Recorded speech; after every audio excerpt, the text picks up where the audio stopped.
Well, I know that part of your journey was that you made these decisions and you cleaned up your life and you got the things that you wanted, but I remember you saying that part of the deal was that you would be honest about what it took and you would tell the story Correct. about what it took. And that is brave, and this is brave for me to do. I mean, this is not, it's not something that I really want to talk about, but I admire your bravery in telling that story very much.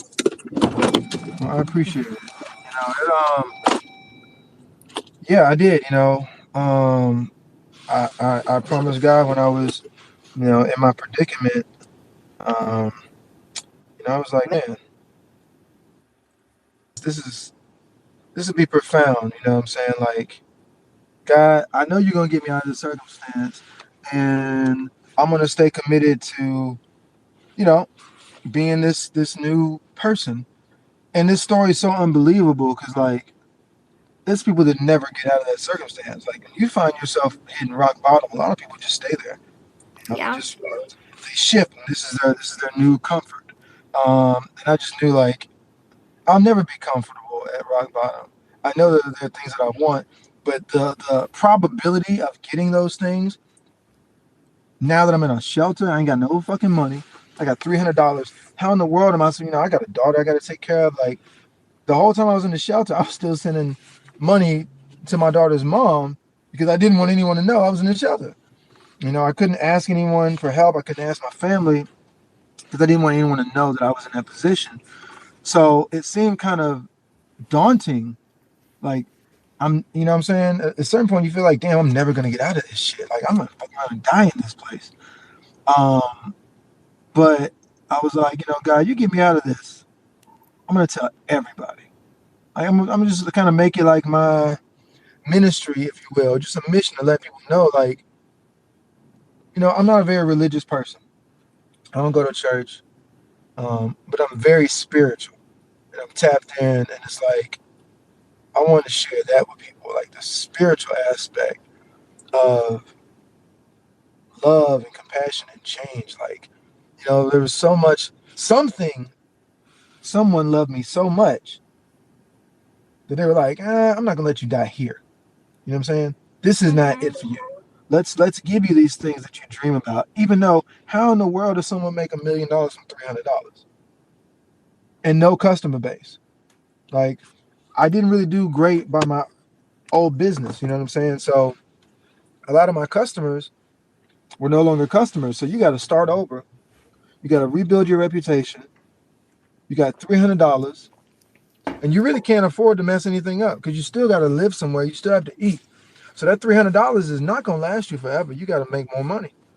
Yeah. Um, and just like I think people needed to hear that. I used to watch this movie Pursuit of Happiness all the time back when I was in Memphis. Me and my daughter, we love that movie. So I used to watch that all the time. And I saw somebody go through shit. Taking care of their kids, sleeping in bathrooms and train stations, like just sleeping wherever, being in shelters, to becoming a multi-hundred millionaire. And it was just a very encouraging story. Like, damn, I mean, magical things happen, miracles happen. That was like my takeaway. Damn, miracles happen. Not ever thinking that it would happen to me, but like miracles happen. Things really do happen if you have that type of heart and you're driven and you like know that you're able to do things. If that man Chris Gardner, shout out to Chris, like he and I now are close friends. He's a client of mine, but the guy who that movie Pursuit of Happiness was about, had he lost hope, we would never have heard about him. We never even heard his story. The only reason we heard his story is because it was miraculous.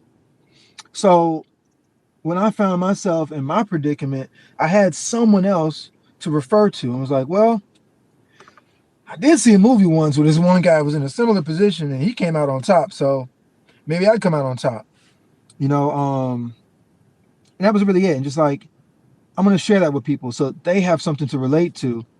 They might not be able to relate to Chris Gardner's story. He's older. Um, but this new age situation, like I'm a relatively young guy in Los Angeles, So I think a lot of people will be able to identify with that story and just having the different, things like the alcoholism, depression, sex addiction, coke addiction, all the addictions. Like people can relate to that, and people can People see can like, damn, relate to that. this dude was able to completely transform his life, not because someone came and dropped a bunch of money on him, not because he got this big inheritance, not because any of that shit, just because he made small changes to his integrity, the way he operated as a person. He stopped being a drunk. Like, I don't drink nothing. No alcohol, no beer, no wine, no champagne. I celebrate with sparkling water. Like, but just like you, I love drinking. Love It was it. my go-to. I have social anxiety. I'm an introvert. Like, I don't really like being around people. So in scenarios where I had to go be social, I'm drinking. And when I'm drinking, I probably need to smoke a cigarette. And if I'm smoking some cigarettes, I may as well do some coke. And once I did all that, I'm looking around the room to see who I can leave with. You know what I'm saying? It's just like a bunch of emptiness, just so much emptiness. And I think people just hearing my story are like, oh shit, they can see themselves in parts of it. Like you're Yeah. able to see, like, damn, he changed this thing and he got this thing. Maybe if I change my drinking habits, maybe some things will change for me. Um, so, I'm gonna tell that story until I can't tell it no more.